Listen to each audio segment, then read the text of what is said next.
My name is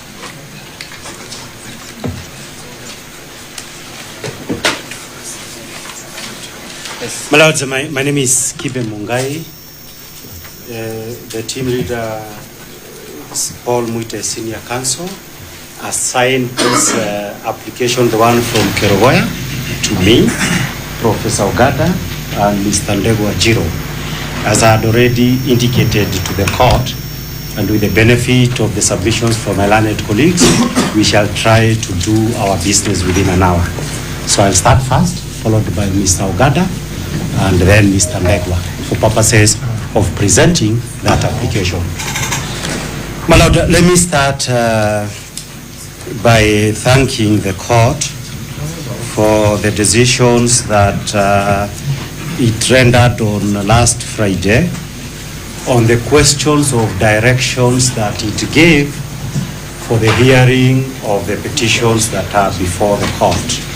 My Lord, I confirm that the process of amending the various petitions is ongoing and will be filed in accordance with the timelines fixed by the court. My Lords, going by the timelines that you gave, it is also my pleasure and appreciation, and that is in ensuring with the compliance with the Mutunga rules, that it is possible for your lordships to ensure that in the same way that the month of October we dealt with the political aspects, with the political phases of impeachment, that it is now possible, courtesy of your directions, to ensure that we can be able to have a judgment on merits for purposes of the various petitions that are before you. That it would be an absolutely important issue for this court to remember, because it is being made as if it will not giving due process and ensuring substantive hearing of this matter, that we shall be here until forever. My Lord, all these businesses can actually be concluded within the month of November. That being the case, my Lord, by way of introduction, let me say two things in my own words as counsel representing, I believe, the 4th to 8th petitioners who filed the application that is before the court. The date of your application? Yes, my Lord, that is exactly the issue. 18th, my Lord. The application was filed on the 18th of October. Yes. If we put it there. Okay. My Lord, 18, it is supported by an affidavit sworn by Honorable David Munyi Mathenge on the same date. My Lord, for purposes of the documents, let me start there. We have filed submissions. The submissions were filed yesterday. There is a supplementary we filed today, and we have filed various responses to the affidavits to set aside that my learned colleague, Mr. Ogada, will be referring to them. My Lord, that being the case, I wanted to say that by way of an introduction, there are two broad issues that I can be able to say. My Lord, thank you.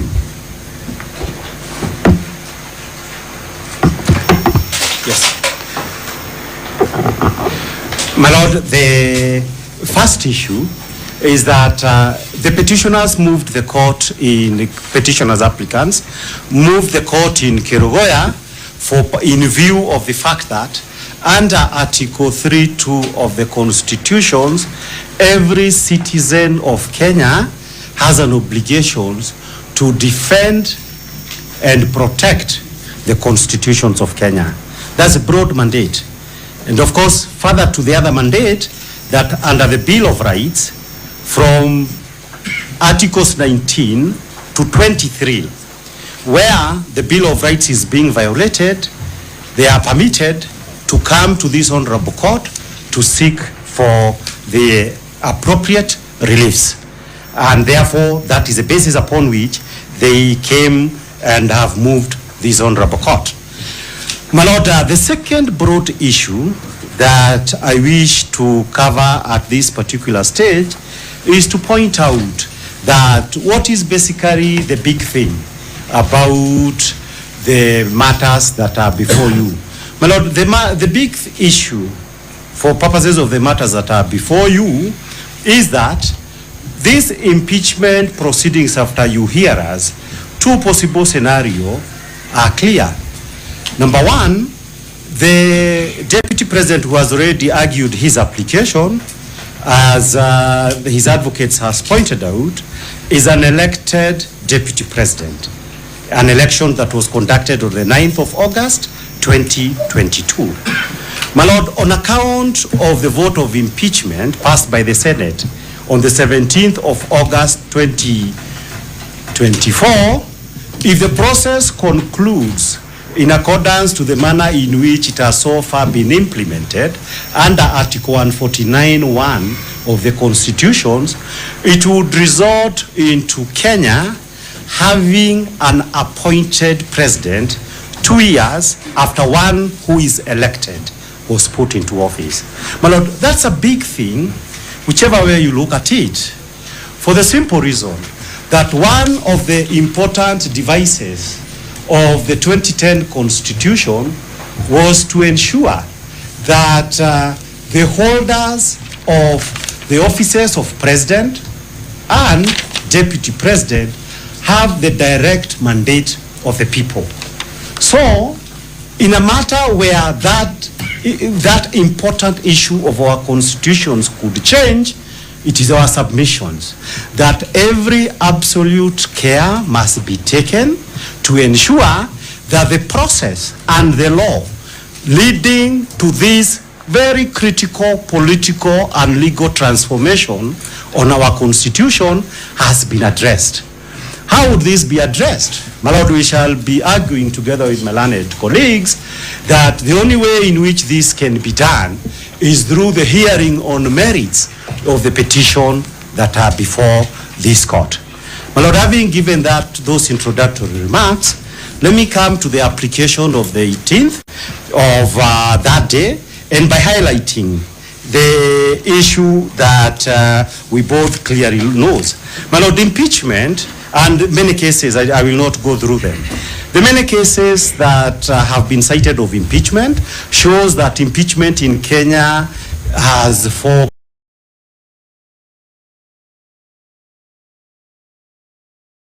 processes. One, where allegations are made, that is purely political. Muduse went around, collected his evidence, presented. There was a motion, I believe, dated 29th of September, asking Parliament to have this 26th. I'm told 26th of September. That's the stage one of the political process. Stage two of the political process is the stage where the National Assembly approves by a vote of 2/3 of all the members to allow to reject the impeachment motion. My Lord, that was done. There are various issues that have been raised in the majority of the petitions that will be argued in the fullness of time that shows the significant problems when this matter was at the parliamentary level. Topmost of them being the impartiality of the Speaker and the Deputy, together with the manner in which public participation was handled. Stage three, my lords, is the stage of the Senate. The law clearly talks about what the Senate should do, how the voting should be done, and again, there is evidence. My learned colleague, Mr. Ongoya, and Honorable Muite, they pointed out at the significant problems that we had there. I am most interested, my lord, in the fourth phase. The fourth phase of impeachment, as it has now been established in our jurisprudence, is where these courts seeks to establish whether there was compliance with substantive law and procedural law by the political organs upon which the mandate of impeachment has been entrusted upon by the Constitution, other laws, and the respective standing orders. Again, my lords, that phase that where the court is supposed to deal with this issue, it is our submissions that this is the stage that this honorable court must ensure, because it is the court, that all aspects and proceedings are dealt with in a manner that we all had, and I'm happy for the time that the court has agreed to allocate us, so that the court with sober minds can be able to decide, have the laws of our countries been upheld or not. My Lord, there are clear guidelines that have been set out by our constitutions for purposes of doing that. And my Lord, because we are here because of an applications for conservatory orders, under Article 159 of the Constitutions, this court has an express duty that in exercising the delegated judicial power of the people of Kenya, it is required, the certain guidelines have been given by the Constitution under Article 159, that is besides other provisions of the Constitutions. And one of the most important one is that that the court will do substantive justice. Substantive justice is an important issue, and it has specific meaning through the very many decisions that have been rendered over time by the courts of this country. And the clear meaning in plain English, because it is important we understood in plain English. In plain English, it means a very simple things. That, for example, my lords, if we have a case of a goat, Mr. X and Mr. Y have a case of a goat, this goat should remain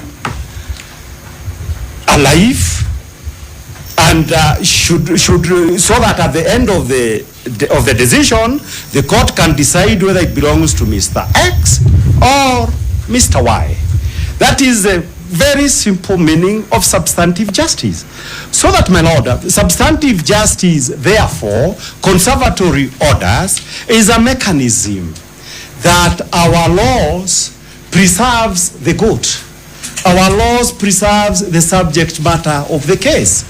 The subject matter of the case, my Lord, is the questions of vacancy in the office of the president. Going by the Senate, the deputy president was impeached. On account of the orders that have been given, that office is yet to be filled. So that, my Lord, the question, therefore, is easy to define and can be defined this way. That as we wait for the hearing and determinations of this case, it cannot be settled at the interim level that the Honorable Kindiki will now be the Deputy President of Kenya, so that as we argue the petitions, there is already the impeachment process has been concluded to the disadvantage of the other people, of the other person who is seeking the same office. So that, my Lord, is a simple issue that is very easy to define. So that, my Lord, we shall be arguing that when we come to that particular issue, why on earth, because you have before you, because if a conservatory order is the legal mechanism, the legal device that is established by the constitutions to preserve the substratum of the matter, and for this court to do substantive justice, how on earth does the respondents expect that substantive justice will be possible if the trophy that is being tussled over, that is being contested over, is handed over to them? My Lord, all systems of justice would be offended to be told that it is possible at halftime for one team to be declared to be the winner before the matches is concluded. Why can't we wait for all these issues to be concluded? It is a simple meaning of what substantive justice is all about, and the courts, the duties of the court to ensure that the ring is held even for all the parties, so that we do not argue over an academic matter, which would be the worst issues that can happen. My Lord, there is the case of the Gatirao Peter Munya. I'm coming to the applications for conservatory order. The principles are very clear. I just need to go on them as quickly as I'm able to. Under Gatirao Munya and other decisions, we have a big authorities, many authorities. The issues were set out very, very clearly. There are three tests. The first test is on the prima facie case. My Lord, my learned colleagues have set out the various many legal issues that are there. That from the standpoint of the applications that we are arguing before you, there are 5 issues for purposes of the prima facie case to comply with the Gatirau Munya case. The first one, my Lord, is public participation. I don't need to go into that. It's a substantive issue in the majority of that issue. My Lord, the second issue is what we call the legality of the standing orders of the Senate. My Lord, in the petition filed in Kerugoya as 015, the petitioners, amongst other things, are saying that although the Constitution provided for clear timelines on how, for example, the business is going to be conducted, and specifically said that this investigative committee is the only committee that can be able to discharge that constitutional function, the Senate established standing orders under which the plenary of the Senate can also resolve that issue. The Constitution of Kenya does not provide for a mechanism on how the Senate can discharge that function. But it is very clear on how that investigating committee is supposed to conduct its business and how the right to hearing is to be given after a finding has been made that there is a case worth responding to. My Lord, I submit that's a big issue on the standing orders that were used to pass the vote of impeachment. The second issue that has been sought in that case is the issue of interpretation and application of those laws on impeachment, 44, all those laws, 48, 144, 144, 149, all those have been raised. My Lord, as you clearly knows, this is the first impeachment for purposes of those laws. And therefore, if a question of interpretation has been raised specifically before you, it underscores the necessity to ensure that on merits, this court actually determines and interprets the law, so that the next time we have probably to do it against the president or against Kindiki if he gets there, the law would be clear and we shall not be going through all these things. So a serious issue has been raised by that petition. The other serious issues that have been raised is, of course, the fairness of the Senate proceedings. I will not go into that because already the lawyers for the deputy presidents have raised that issue. And the fifth important issue is the issues of nominations of the Honorable Kindiki. There are issues of the nominations. My learned colleagues will say more about that.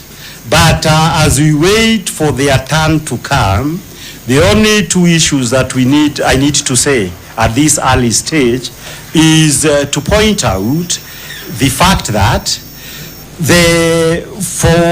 that under the constitutions, I believe Article 137 of the constitutions, any person occupying the office of the deputy president or the office of the president must be qualified in accordance with the constitutions of Kenya.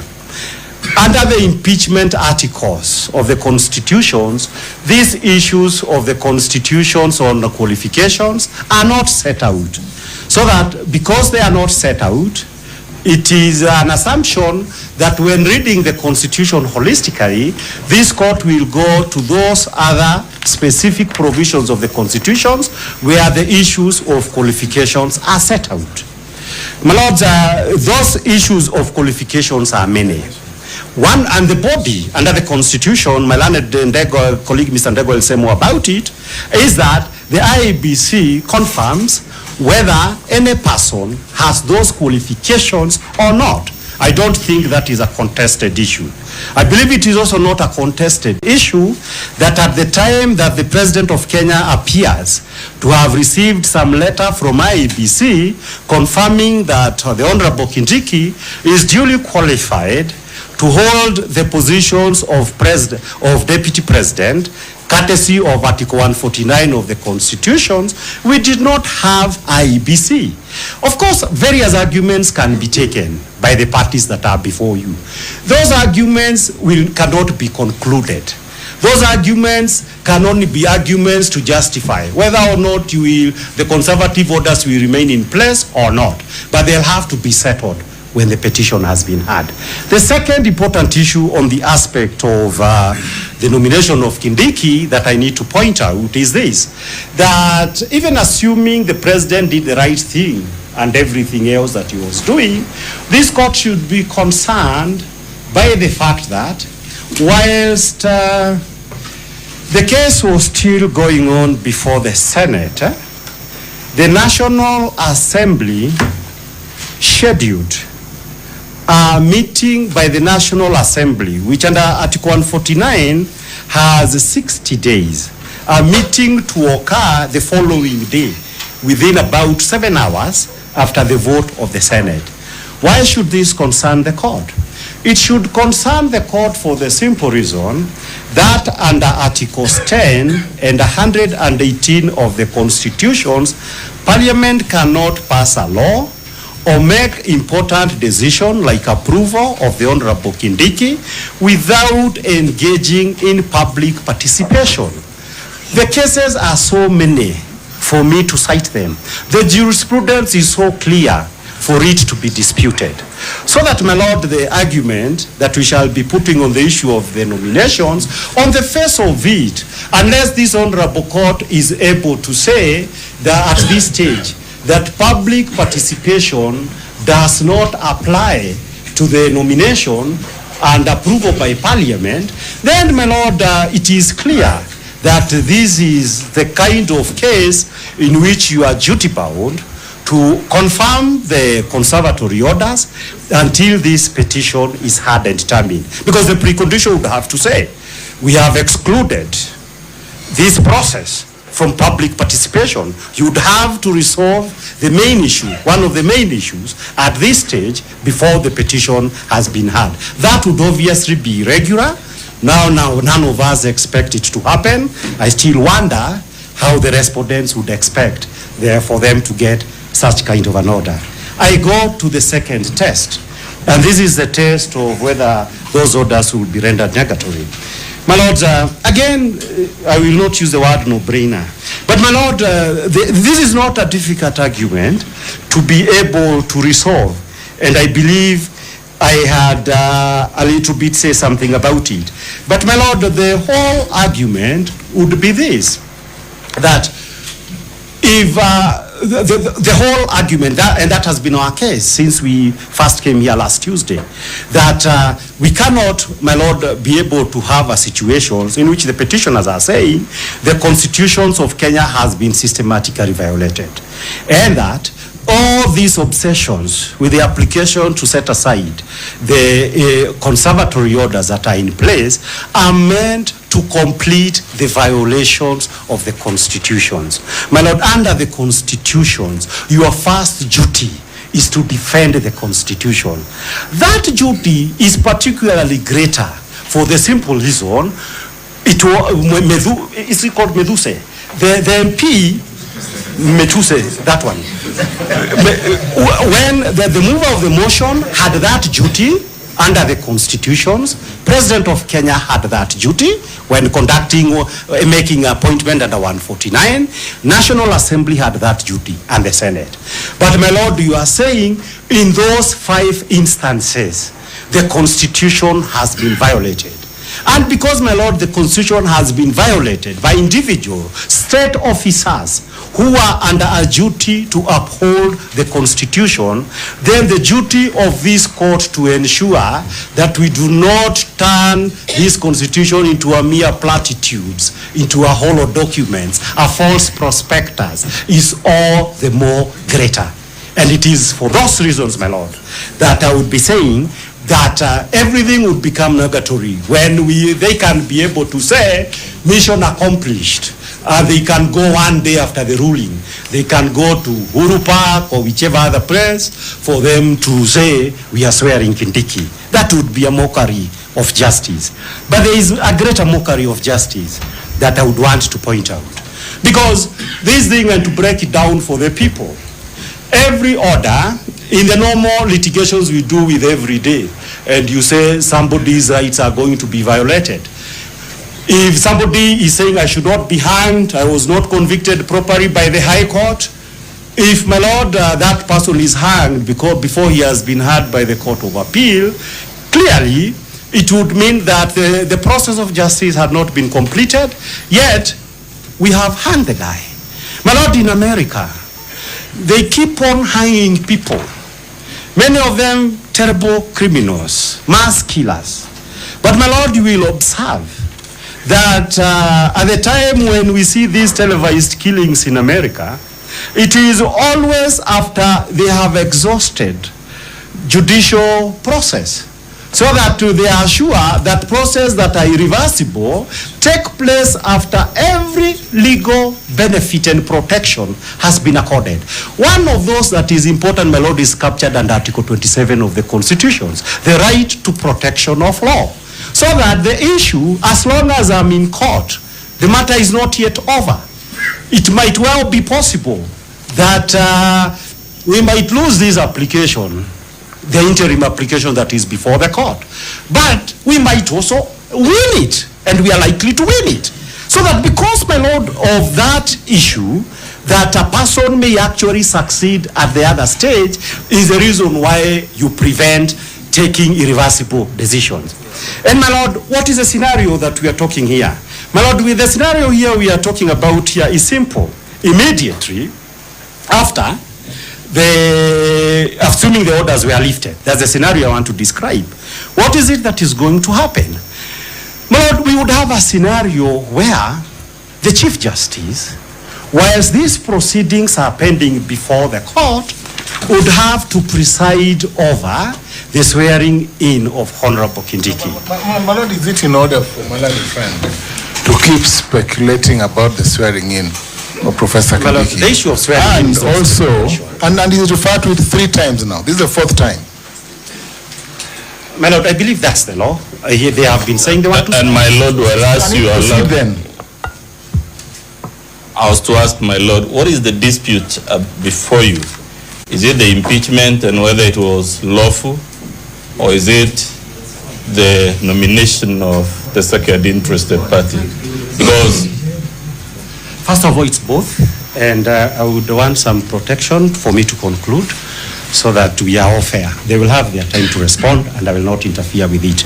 My lord, so that the important scenario that we must seek to avoid is a situation, and this is matter, it is also a matter both of the Constitution and statute law.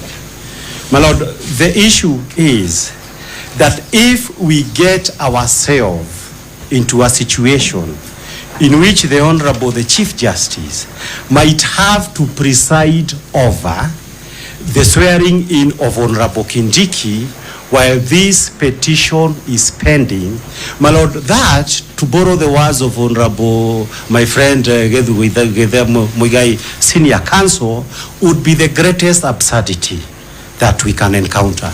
Why is it an absurdity?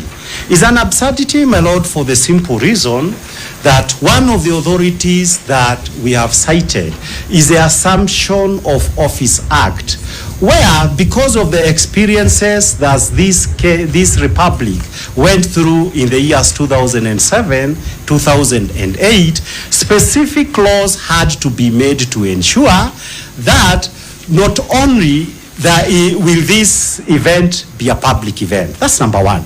But the more important issue from the standpoint of law is this, that before we get there, all legal disputes, contestations over the right to occupy that office would have been resolved.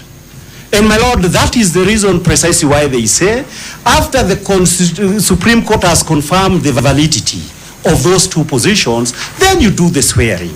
My lord, it would amount to taking us back if that aspect, that rule of civilizations, were to be taken away on account of the setting aside of the conservatory orders that were issued, and for very good reasons, by your brother, judges. I don't know whether there was a sister, by your brother judges. So that, my Lord, the issue, as far as we are concerned, that is an absolutely important issue. We go to the next important issue, public interest. My Lord, public interest has been defined in very many cases that are before you. And my Lord, these public interest issues are just supposed to ensure that in administering justice, the court will do the right thing. Because we actually have a transformative, one of the best constitutions in the world, for the simple reason that we wanted to be a good example across the world as a leading constitutional democracy. And as a leading constitutional democracy, the issues of public interest is placed at the heart of our constitutional order. I go, my Lord, to the definition. This is the only long passage that I will be reading. And this is, I gave the supplementary authorities earlier. This is in the famous case of Murungaro, Christopher Darathi Murugaro versus Kenya Anti-Corruption. This I'm citing the passage appearing at page 7 to 8. My learned senior, Githu Muigai, will be familiar with this decision. My Lord, from the last paragraph, what did the Court of Appeal say on public interest? I read, it said as follows. Lastly, before we leave the matter, Professor Muigai told us that their strongest point on the motion before us is the public interest. We understood him to be saying that the Kenyan public is very impatient with the fact that cases involving corruption or economic crimes hardly go on in the courts because of applications like the one we are dealing with. Our short answer to Professor Muigai is this.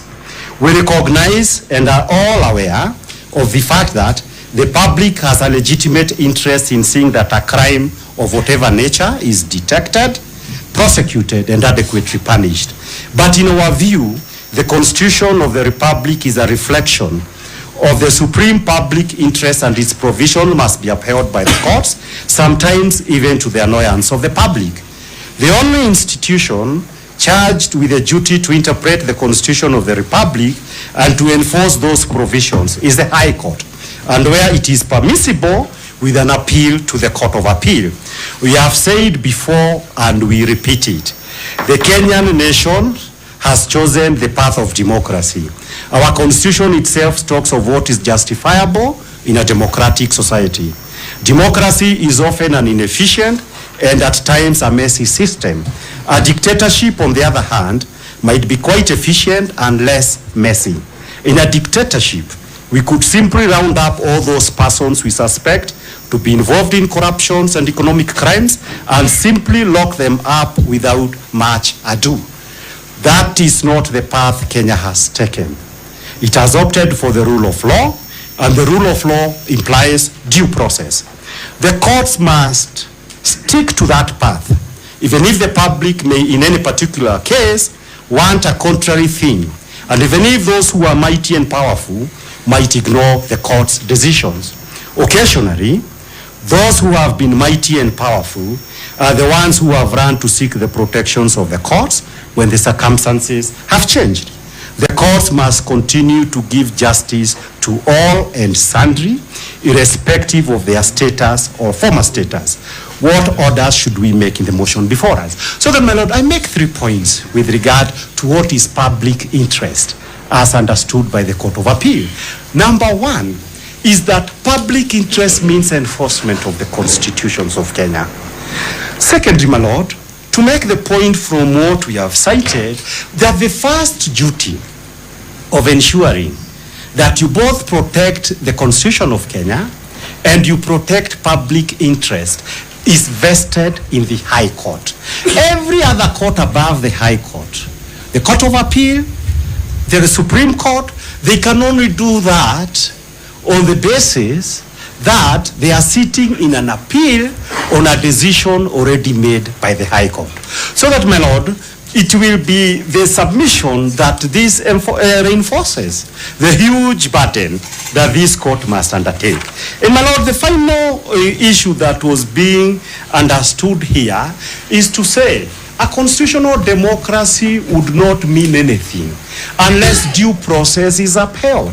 And due process is the first duty of the High Court to ensure that in whatever dispute that is before the court, before it is decided, the court has confirmed due process has been observed, and as a constitutional democracy, that is a standard, because they try to compare ourselves with a dictatorship, that as a constitutional democracy, we can live with a decision.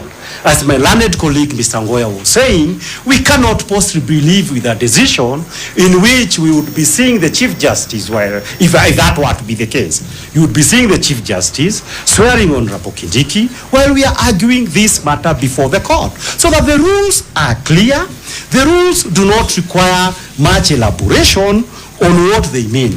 And since that criterion of public interest has been made by the Supreme Court itself, my Lord, I urge you to uphold it in the manner that will best ensure that the constitutions of Kenya and its dignity have been upheld.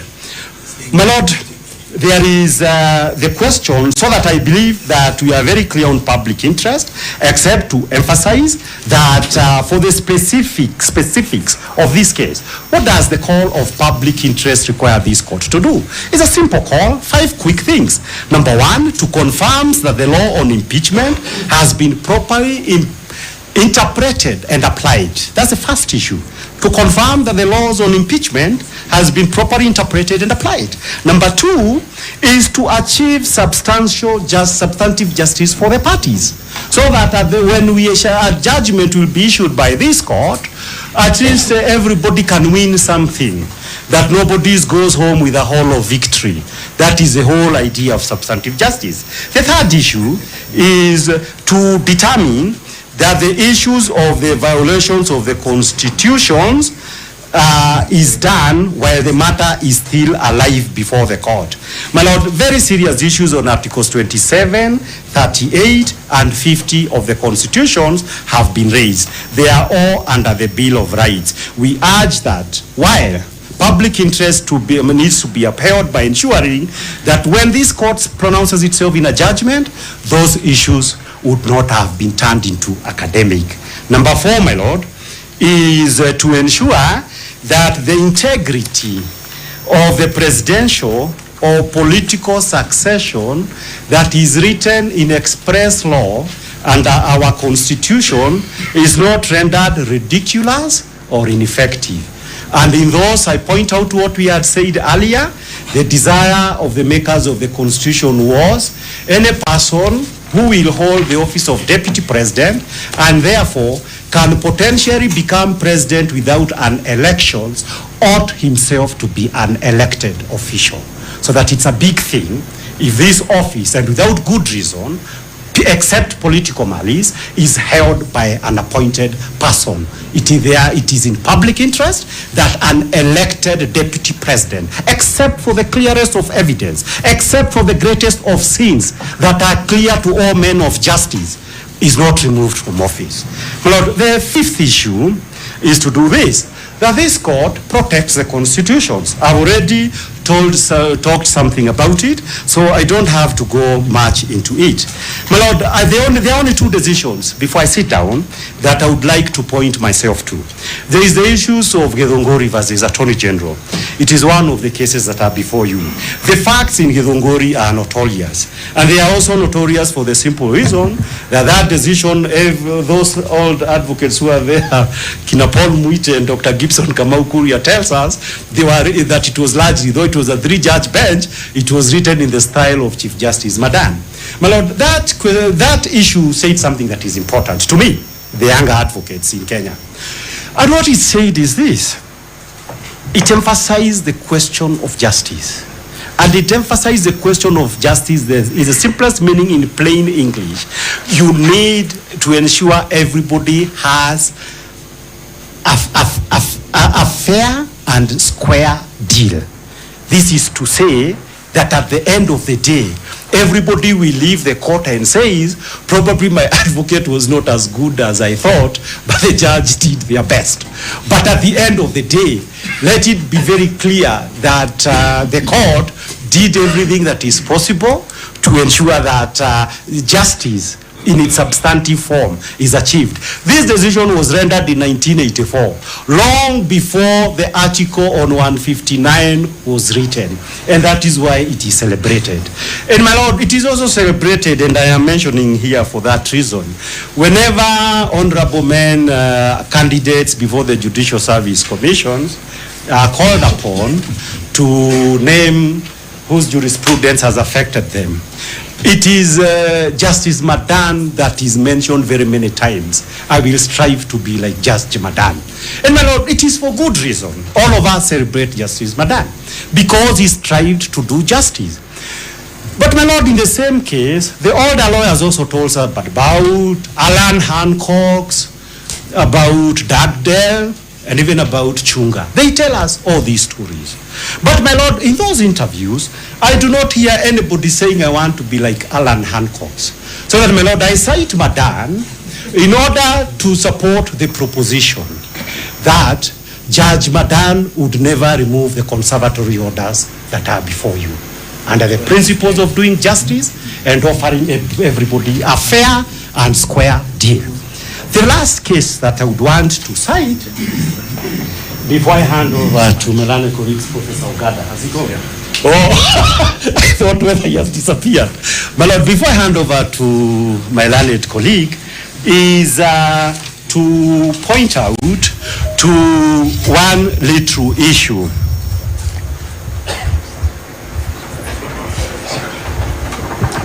The petitioners, you have exhausted 2.5 hours. Budget how you are going to... Yes, sir. Yes, my lord, we are budgeting. With the remaining, yes, no more than 30 minutes. Yes, anybody my lord, who wants understanding. Submit on your side. Yes, yes, we'll try to do our best. You have no more than 30 minutes. Thank you. We'll do our best. My lord, for purposes of this case, this is the only thing I'm citing before I go. This decision, like you've had very many other decisions on constituent power and everything, this will be an international decision. It's a decision that will be read by universities across the country. And therefore, the least that I can do is to confirm that the lawyers for the petition are still familiarized themselves, as Macharia tried to do, with what other courts internationally have said. There is just like a small issue that I want to address myself to. My lord, in 1928, in the case of Olmsted versus United States, one of the most celebrated justices of the U.S. Supreme Court, Justice Brandeis, says as follows. This is important. Our government is the potent, the omnipresent teacher. For good or for ill, it teaches the whole people by its example. If the government becomes a lawbreaker, it breeds contempt for the law.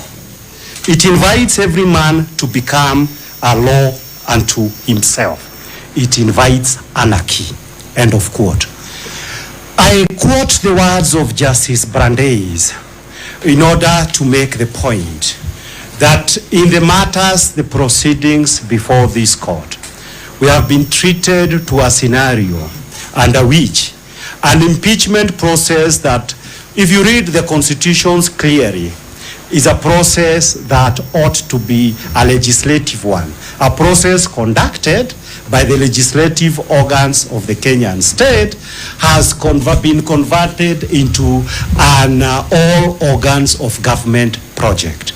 With the result, my lord, that if the petitioners turns out to be right, you would then find ourselves in a situation whereby, like in BBI, this process of impeachment of the deputy president may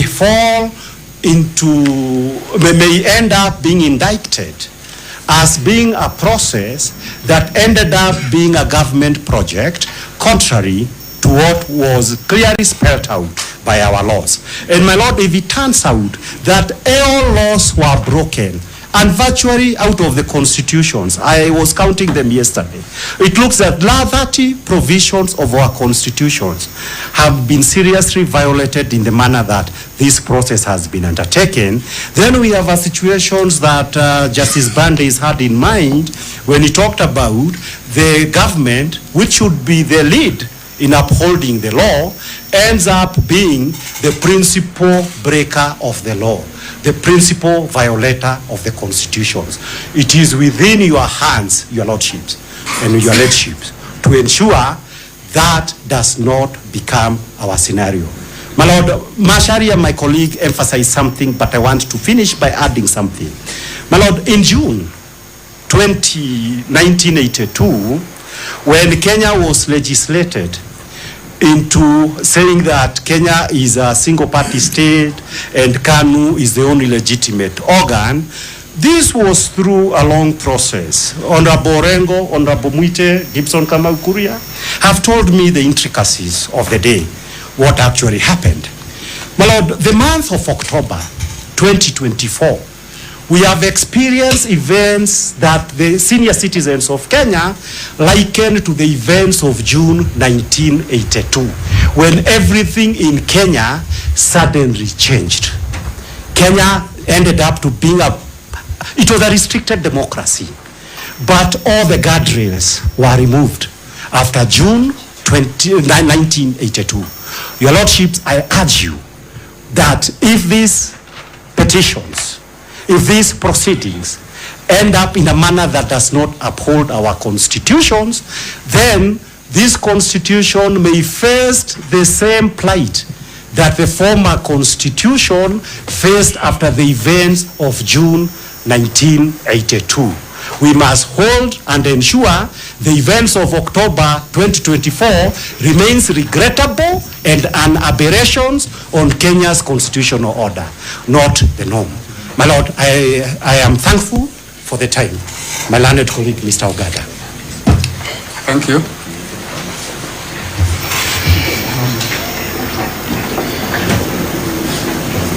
How many people are yet to speak? For these applications, there are two. I was with Mr. Ogada and Mr. Ndegwa. They have heard you when you talked about 30 minutes. They will try to divide the time amongst themselves. My Lord. My Lord, I'm also... Yes, my Lord, I was saying that we are also interested parties in the